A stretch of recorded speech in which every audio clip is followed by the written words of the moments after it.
নদিয়ার চাপড়ায় বড়সড় সাফল্য পুলিশের। বাংলাদেশে পাচারের আগেই উদ্ধার ৩০০ বোতল নিষিদ্ধ কাফ সিরাপ ফেন্সিডিল। চাপড়া বাসস্ট্যান্ড এলাকায় অভিযান চালিয়ে দুই যুবককে গ্রেফতার করেছে পুলিশ। ধৃতদের কাছ থেকে উদ্ধার হওয়া ফেন্সিডিল সীমান্ত পেরিয়ে বাংলাদেশে পাচারের পরিকল্পনা ছিল বলে সূত্রের খবর।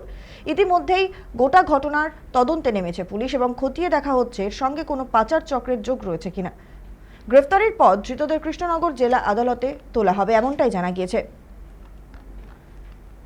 এ বিষয়ে বিস্তারিত কথা বলবো, আমাদের সঙ্গে টেলিফোন লাইনে রয়েছে আমাদের প্রতিনিধি সায়ন মোদক। সায়ন, নদিয়ার চাপড়ায় যে প্রায় ৩০০ বোতল নিষিদ্ধ কাফ সিরাপ উদ্ধার হয়েছে, কি জানতে পারছো?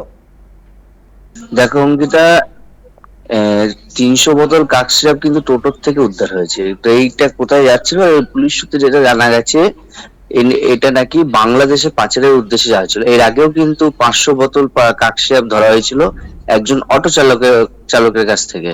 তিনি এই অটো করে তিনি যাচ্ছিলেন বাংলাদেশের উদ্দেশ্যে, বাংলাদেশের পাচারের উদ্দেশ্যে। রাস্তায় যখন নাকা চেকিং হচ্ছে তখন কিন্তু তাকে ধরা হয়েছিল।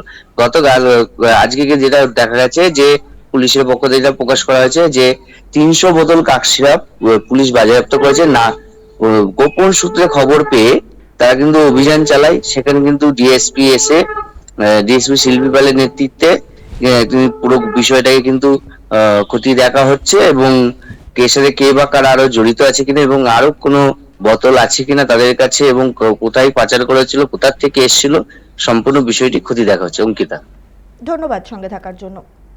নদিয়ার চাপড়ায় বড়সড় সাফল্য পুলিশের। বাংলাদেশে পাচারের আগেই উদ্ধার ৩০০ বোতল নিষিদ্ধ কাফ সিরাপ ফেন্সিডিল।